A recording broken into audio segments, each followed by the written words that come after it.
Saya dimaklumkan menyampaikan tausiah sampai pukul 6 sampai pukul 5.30, karena setelah itu kita akan pindah ke Masjid At-Taubah Batu Haji, insyaallah. Jadi sampai pukul 5.15 tidak ada hal yang ingin ditanyakan, tulis di kertas. Saya bisa menjawab pertanyaan dengan dua cara. Pertama pakai mikrofon atau pakai kertas. Adapun yang pakai mata belum bisa. Yang mau tes, kita tes dulu.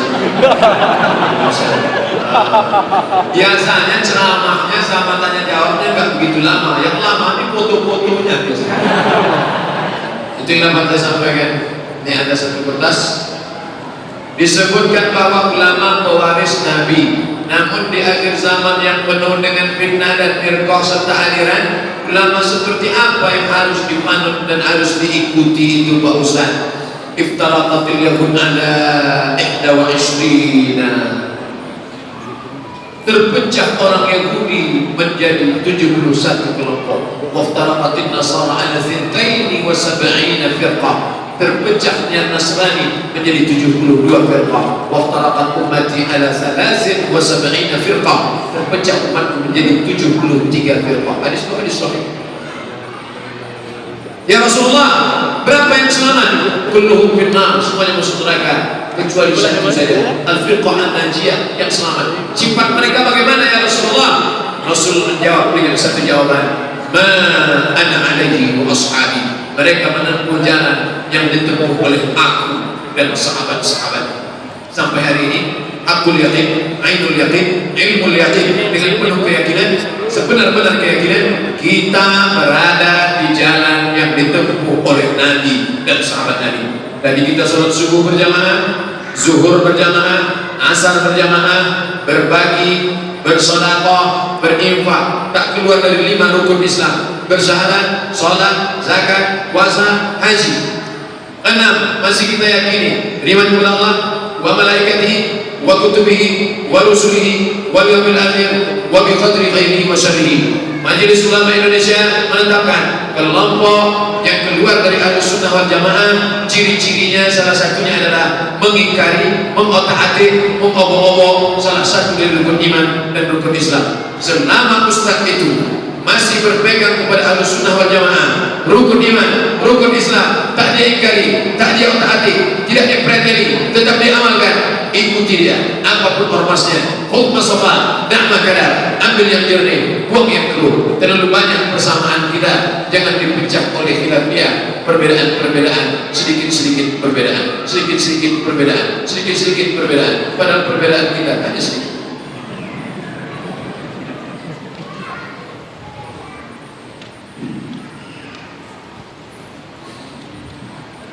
Mohon sebutkan ciri-ciri ulama su' sehingga kami bisa berhati-hati dan tak sembarangan mengikuti seseorang yang tak jelas keilmuannya.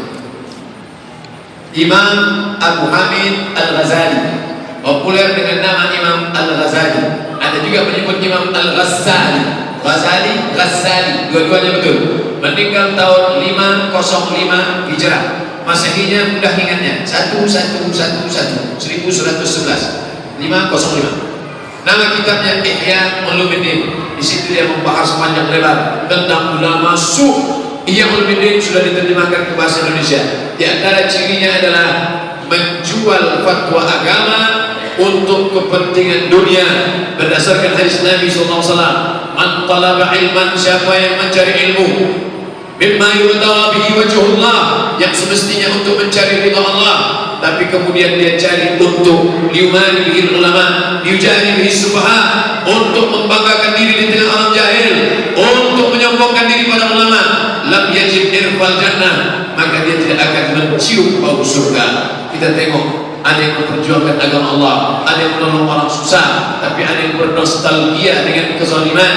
Maka ulama yang sudah rusak, kita harus berpegang teguh kepada yang tetap berpegang dengan Al-Quran dan Sunnah.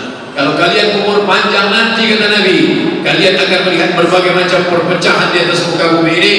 Tapi kata Nabi SAW, alaikum bisunnati, ikuti sunnahku, wa sunnatil khulafa'ir rasyidin, sunnah khulafa'ir rasyidin min ba'di, sesudah aku mati, aku alaiha bin nawajiz, gigit pakai gigi geram.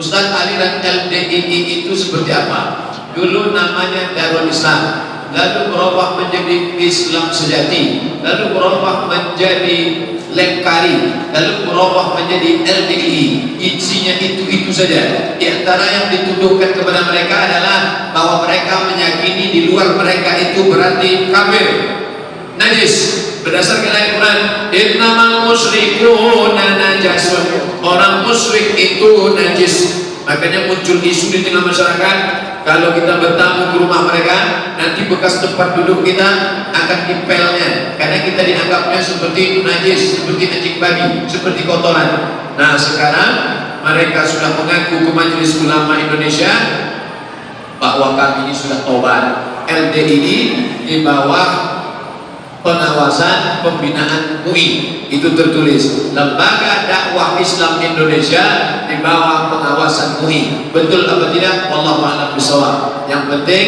kalau bapak ibu ketemu apapun nama jamaahnya, kalau bapak ibu bertamu ke rumah dia, tiba-tiba tempat duduk ibu di pelnya, tiba-tiba tempat kaki bapak ibu di pelnya, kalau dianggapnya seperti anjing babi, besok datang lagi, pergi ke dapurnya, ke kamarnya, biar makin banyak yang benar.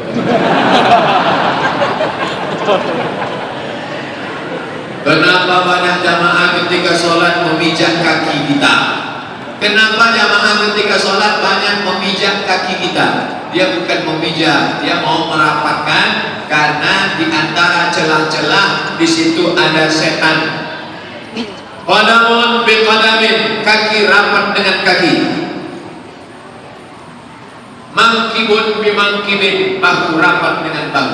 Kaki rapat dengan kaki, bahu rapat dengan bahu. Kalau sekali kita tempel, ini kaki teman, ini kaki dia, sekali kita tempel dia diam aja, berarti dia termasuk orang yang nyaman kalau ditempel. Tapi kalau sekali kita tempel dia geser, jangan kita tempel lagi, berarti dia orangnya penggeli.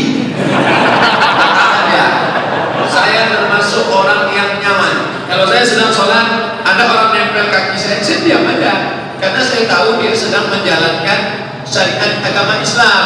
Wa kana ahaduna, salah seorang di antara kami, kata Anas bin Malik, itu hadis riwayat Anas bin Malik, salah seorang di antara kami menempelkan kakinya, bukan semuanya nempel, salah seorang di antara kami menempelkan kakinya. Jadi kalau ada yang nyaman ditempel, tempel. Tapi kalau sekali kita tempel dia geser, jangan tempel lagi, nanti asik kurus kakinya. Imam udah sampai habis Fatihahnya, udah masih kurus kaki. Saya khawatirnya dia preman baru tobat. Injak sekali pijaknya kan. Bila bersahadat, ujung telunjuk bergerak-gerak terus. Kalau udah tempel aja, gerak-gerak. Piting aja. Mohon jelaskan hukum imunisasi untuk anak, Pak Ustaz. Imunisasi ini sampai sekarang masih simpang siur. Fatwa halal dari MUI belum juga keluar. Adapun tentang bahwa dia diambil dari babi dan segala macam, kalau memang penyakit yang dikhawatirkan itu menimbulkan resiko tertinggi mati, antara dua, mati sama babi, pilih mana? Pilih babi, tak boleh pilih mati. Masuk kita ke hutan, pilihannya cuma dua, makan babi sama mati. Maka potonglah babi itu. Pakai bismillah, tidak. Babi itu boleh kita makan. Ambil babi, colek pakai kecap sedikit. Sementara dapat pisang. Itu nama hukumnya akhafud dararain, memilih dua mudarat, sama-sama mudarat tinggi, mudarat rendah. Boleh memilih mudarat yang terendah, akhafud dararain, babi dengan mati. Kalau memang resikonya mati. Ustaz sendiri dulu waktu kecil imunisasi, saya tanya emak saya, "Ma, aku dulu waktu kecil imunisasi, kau tak pernah diimunisasi walau sekalipun." Sampai sekarang hidup juga. Bagaimana hukumnya mendengarkan dan menggunakan alat musik menurut Islam? Syekh Yusuf Al-Qaradawi, nama kitabnya Min Fiqhin Daulah, nama kitabnya Fiqhul Musiqa wal Aghani, sudah diterjemah ke bahasa Indonesia, penerbit Gema Insani Press. Al-Ghina Mithlul Kalam, musik itu sama macam kalam, cakap, ngomong. Kalau ingat mati, ajak perang jihad fisabilillah, boleh. Tapi kalau musik mengajak berzina, musik mengajak bunuh diri, dulu ada musik kalau kita dengar bawaan kita mau mati aja, habis itu kita pun bunuh diri, tak boleh. Musik ngajak berzina, cinta satu malam, tak boleh. Tapi kalau ngajak ingat mati, orang kaya mati, orang miskin mati, bila Israel datang memanggil, boleh. Tapi jangan dinyanyikan waktu acara pernikahan. Apa tanda-tandanya taubat seseorang itu diterima Allah Subhanahu wa taala? Ada perubahan. Aku alhamdulillah sudah hijrah, sudah taubat. Apanya berubah? Dulu celananya pendek, sekarang sudah tertutup. Tapi kalau ngaku taubat tak ada. Sombong yang minta ampun. Ustaz, saya sudah taubat nih Pak Ustaz. Kalau Ustaz nggak percaya, tanyalah seluruh Batam nih, mana hotel yang tak pernah saya ajak PTS berzina. Tanyalah semua, mana minum kamper tua, Carlsberg, mix semua tak pernah saya minum. Ini taubat, apa mau cerita kesombongan? Orang taubat kok bangga dengan selalu dosanya. Kalau cerita dosa meledakkan air mata, bukan aku sombong. Ada perubahan dalam perilaku. Pak Ustaz, itu dulu orang pelit yang minta ampun. Wakil Pak Ustaz. Tapi setelah dia taubat Pak Ustaz, sekarang kalau ada penggalangan dana, berapa? 5.000 perak. Apa hukumnya bekerja di bank syariah? Bank syariah sudah keluar fatwa DSN Dewan Syariah Nasional, dia adalah resmi syariah, menuju syariah. Bank syariah ini kalau kita matikan, yang mematikan kita ikut berperan mematikan bank syariah. Sudah dua bank BPD, Bank Pembangunan Daerah Provinsi, dikonversi menjadi bank syariah. Pertama BPD Aceh, karena Aceh buat syariat Islam di sana. Yang kedua, Bank BPD Lombok, karena kebetulan gubernurnya Dr. Azhar tafsir Al-Quran, hafal Quran, Tuan Guru Bajang. Tuan Guru Bajang berhasil mengkonversi, tentu dengan bantuan umat Islam. Nah, seandainya 33 provinsi ini berhasil mengkonversi, maka insya Allah budget ekonomi syariah kita akan tinggi. Sekarang berapa? Baru 7%, 93% konvensional. Jadi yang tetap bekerja di bank syariah, lanjutkan. Apakah saya berdosa jika setelah saya menikah saya berpisah kota dengan calon suami untuk beberapa bulan karena pekerjaan? Dan calon suami saya setuju, dia tak setuju sebetulnya, cuma takut dia. Wah, nanti kita nikah ya. Cuman berapa bulannya kita pisah dulu. Ya kebetulan di anggota ikatan suami takut bini pula. Takkan ada mau suami istri berpisah, buah hati belayan jiwa, sedetik saja ditinggalkan kau terbayang di lubuk mata. So sweet. Oleh sebab itu, kalau bisa kalian pindah jadi satu kota, bisa. Jangan dulu lama-lama. Ingat, munculnya perselingkuhan, komunikasi rusak disebabkan oleh berjauhan ini. Dekatkan. Ada hal yang tak bisa dibayar dengan materi. Yang kau kejarnya apa? Gaji, sumbangan itu segala macam, ada ribut segala macam. Ada sesuatu yang tak bisa dibeli dengan materi. Apa itu? Komunikasi amat sangat berharga. Oleh sebab itu, jangan sampai.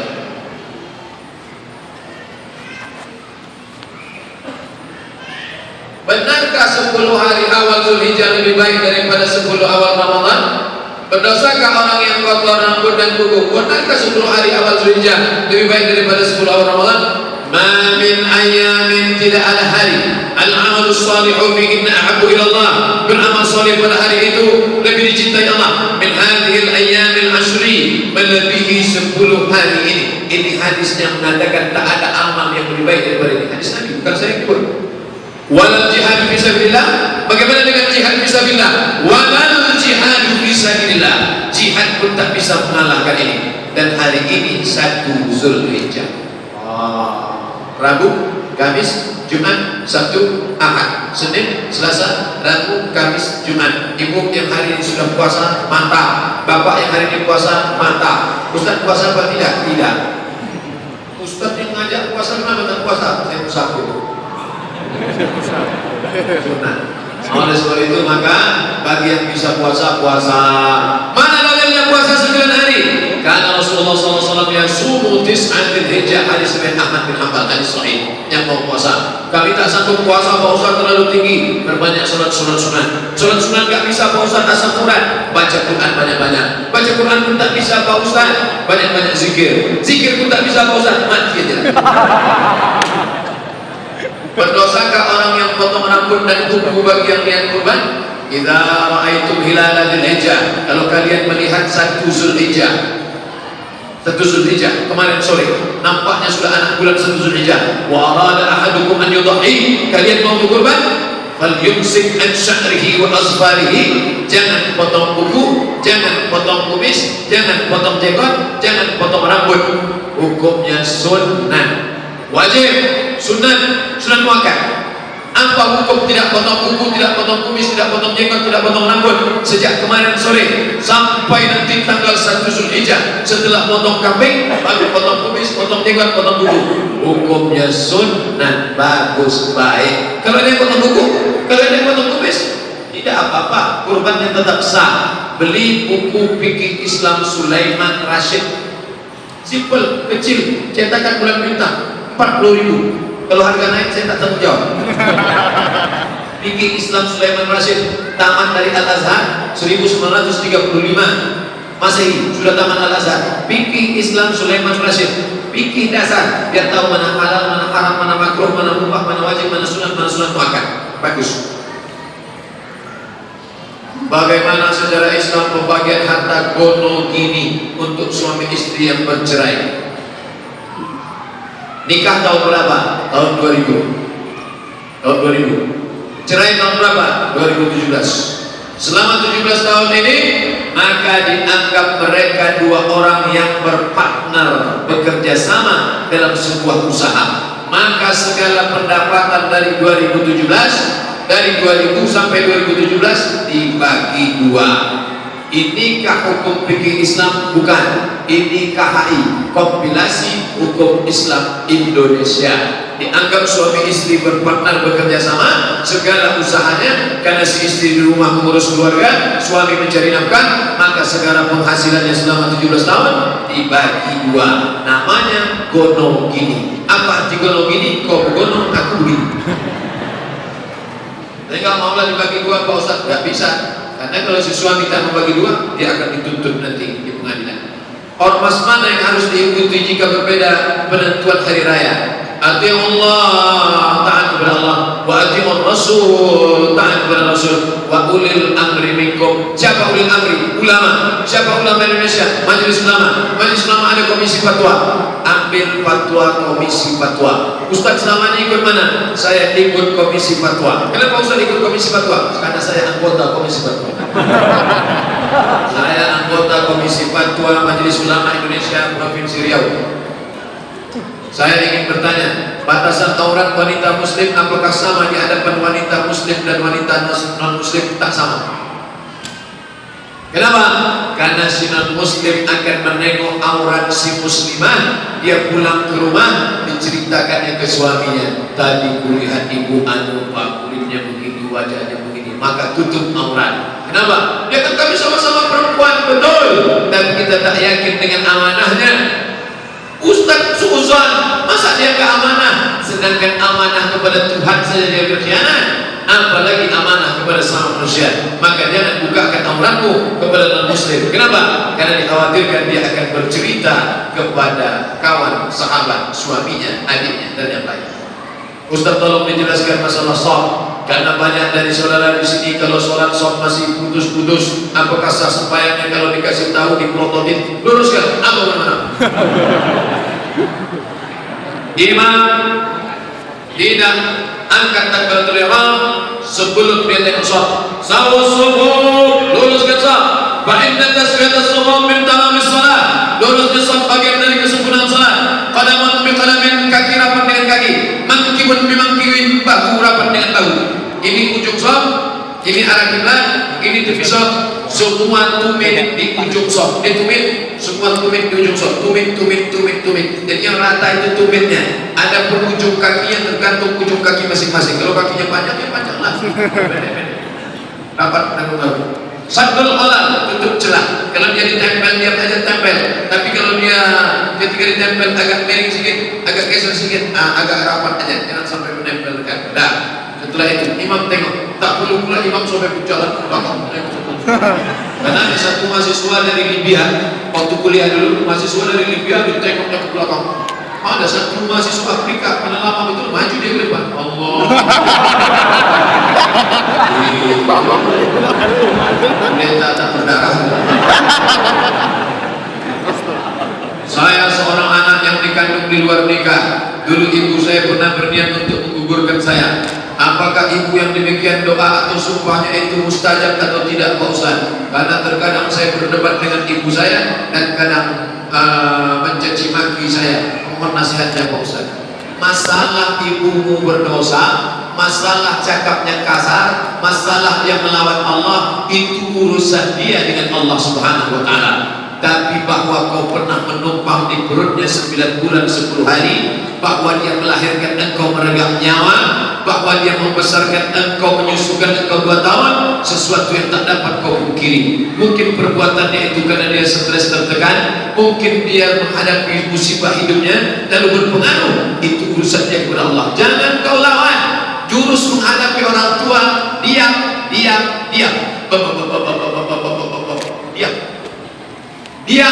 Diam, tak lebih tak kurang daripada itu. Kalau tak tahan diam, ambil airport. Dan kau lawan. Melawan orang tua, ada dosa yang di dunia dapat, di akhirat dapat. Berzina, di akhirat dapat, dunia tak dapat. Mencuri, jahat, ada orang pencuri, maling, koruptor, di dunia senang, di akhirat baru dapat. Tapi durhaka pada orang tua, dua-dua dapat. Di dunia dapat hukumannya, di akhirat dapat. Masa di dunia sudah dapat, di akhirat lagi dapat 2 kali. Yang di dunia jawabannya DP. Maka jangan lawan orang tua. Kalau mau menasehati dia, pulang dari pengajian ini, jangan panggil dia, "Ma, sini. Assalamualaikum." Jangan kau nasehati dia seperti muridmu, pinjam mulut orang lain, tapi bahasanya bahasa agama. Nenek mama, tokoh adat, lembaga adat Melayu, alim ulama, cerdik pandai, dia manusia, pasti ada cakap orang yang dia dengar. Di antara sekian banyak keluarga, siapa omongannya yang dia dengar? Dia selalu dengar kalau makcik saya ngomong, ngomong sama makcik, sampaikan ke mama saya supaya begini.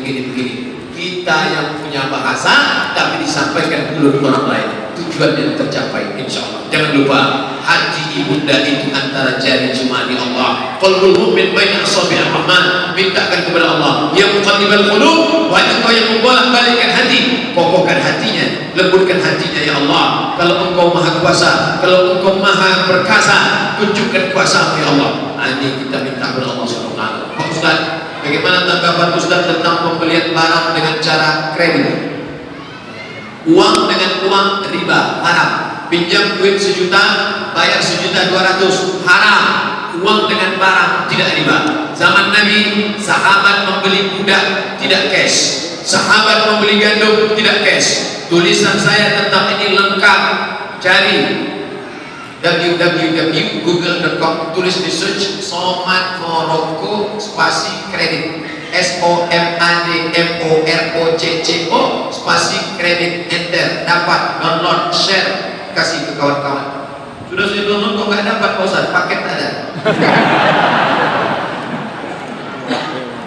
Bagaimana sikap kita terhadap mertua yang memusuhi menantunya?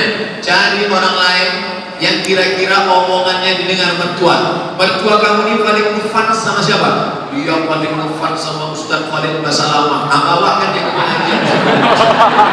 Biar Ustaz Khalid yang menasihati dia. Dia paling hobi sama siapa? Dia paling terkesan dengan Buya Yahya. Bawakan nanti pas Al-Bahjah datang buat acara, bawakan ke Buya Yahya. Biar Buya Yahya yang menasihati dia. Dia paling ngefans sama siapa? Sama takkan dia menjawab ngefans sama Ustaz Somad. Karena yang ngefans sama saya itu mertua yang baik-baik aja.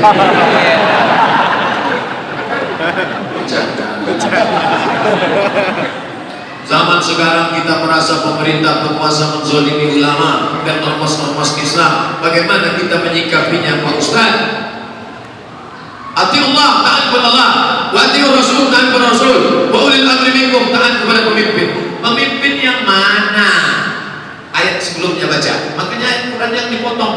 Ini bahayanya kalau tukang sunat nafsir ayat Quran. Dihitamnya semua. Dua yang wajib kita taati, sifatnya dua. Siapa dia? Innallaha ya'murukum an tu'addul amanat. Amanah. Wa idza hakamtum bainan nasi an tahkumu bil 'adl. Adil. Dia amanah, dia adil, ikut. Dia tak amanah, dia tak adil. Maka kau punya hak untuk kritik. Man ra'a mungkaran. Siapa di antara kalian melihat kemungkaran, falyughayyirhu bi yadihi, dengan tangan. Fa illam yastati, kalau tak sanggup, fa bi lisanihi, dengan lidah. Fa illam yastati, fa bi qalbi, dengan hati. Tapi jangan lupa, fitnah-fitnah di sana sini banyak juga. Ustaz Somad, perusahaan kami tidak lagi mengizinkan Ustaz ceramah di kantor kami karena Ustaz anti kebinekaan. Siapa yang melarang saya? BIN, Badan Intelijen Negara. Kita tak boleh langsung percaya. Seandainya saya mau timbulkan fitnah, langsung saya share. BIN melarang saya. Tidak, saya tanya langsung. Assalamualaikum, waalaikumsalam. Badan Intelijen Negara, betul. Apa betul kalian melarang saya ceramah di perusahaan anu? Tidak, Ustaz Somad, kami tidak punya seperti itu. Berarti ada orang lain yang mau fitnah, mau bentur-benturkan kita. Tanya langsung. Assalamualaikum, waalaikumsalam. Bapak Kapolda Polisi Provinsi, iya. Apa betul saya sudah dilaporkan orang? Belum ada laporan sampai sekarang, Pak Ustaz. Tak ada. 3 hari yang lalu, staf Kapolda telepon saya. Assalamualaikum, waalaikumsalam. Saya staf Kapolda. Iya Pak. Dalam hati saya ini mau menangkap nampaknya. Ada apa Pak? Bisa Ustaz ceramah Pak Ustaz? Jadi tak ada fitnah luar biasa. Islam mengajarkan kita dapat fitnah, jangan dibesarkan fitnah ini. Tabayun, klarifikasi. Fenomena poligami yang ini berat.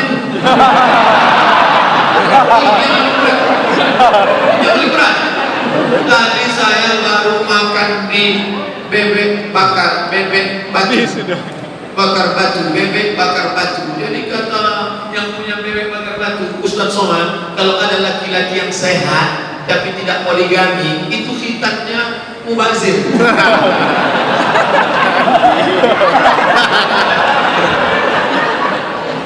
Pak Ustaz, poligami yang benar itu seperti apa Pak Ustaz? Fankihu ma taba lakum, nikahilah perempuan yang baik-baik, masna, 2 orang. Tidak ada ayat menyuruh nikahilah 1, tidak ada. Fankihu ma taba lakum. Nampaknya ibu-ibu udah mulai ngobrol. Fankihu ma taba lakum, nikahilah perempuan yang baik-baik, masna, 2 orang, wa sulasa, 3 orang, wa ruba', 4 orang. Fa in khiftum an la ta'dilu, kalau kamu tak sanggup bersikap adil, fawahidah, only one, 1 saja cukup. Rezekinya mapan, rumahnya besar, mobilnya besar, duitnya banyak, otaknya cerdas. Kan mubazir kalau tak banyak generasi Islam.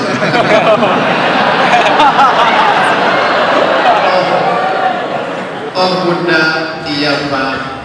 Apakah kau mau masuk surga lebih cepat daripada kilat yang menyambar? Iya Pak. La yu'minu ahadukum, kau tak beriman hatta yuhibba li akhihi, sampai kau sayang kepada saudara seperti sayang kepada dirimu sendiri. Kau bahagia, saat bahagia, maukah kau berbagi kebahagiaan itu kepada yang lain? Ini petir menyambar.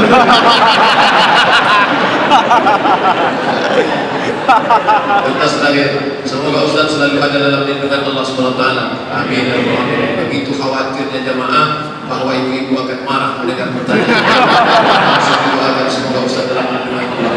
Mohon doanya, mohon ibu saya yang sedang sakit kita doakan di akhir majelis supaya diangkat penyakitnya, yang sehat supaya diberikan istiqomah dalam iman dan Islam, dan anak kita diselamatkan dari narkoba, zina, perbuatan keji dan mungkar. Ala hadhihi niyah. Al-Fatihah. A'udzu billahi minasy syaithanir rajim. Bismillahirrahmanirrahim. Alhamdulillahi rabbil alamin. Arrahmanir rahim. Maliki yaumiddin. Iyyaka na'budu wa iyyaka nasta'in. Ihdinas siratal mustaqim. Siratal ladzina an'amta 'alaihim ghairil maghdubi 'alaihim waladdallin. Amin. Alhamdulillahirabbil alamin. Wassalatu wassalamu ala asyrafil anbiya'i wal mursalin wa ala alihi wa sahbihi ajma'in.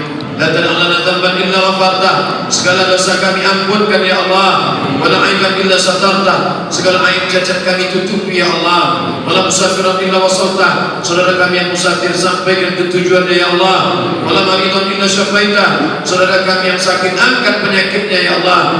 Allah masfi madana, sembuhkan saudara kami yang sedang kau uji dengan penyakit ya Allah. Warfa' darajatihim, angkat derajat mereka dengan kesabaran mereka menghadapi penyakit itu ya Allah. Wala mayyitan illa rahimta, yang meninggal dunia curahkan rahmat dan kasih sayangmu kepada mereka ya Allah. Allahumma aslih syababal muslimin, perbaiki anak-anak muda kaum muslimin. Allahumma dafa'an al-wala wal waba wal fahsya wal riba wal zina wal munkar. Selamatkan kami, kota kami, tempat kediaman kami dari malapetaka, bencana narkoba, zina, perbuatan keji dan munkar ya Allah. Rabbana ighfir lana dzunubana wa liwalidayna warhamhuma kama rabbayana shaghira. Rabbana hab lana min azwajina wa dzurriyyatina, jadikan pasangan hidup kami, anak cucu keturunan kami qurrata a'yun, orang-orang yang sejuk dipandang mata dan menenangkan hati kami. Rabbana atina fid dunya hasanah wa fil akhirati hasanah wa qina adzabannar.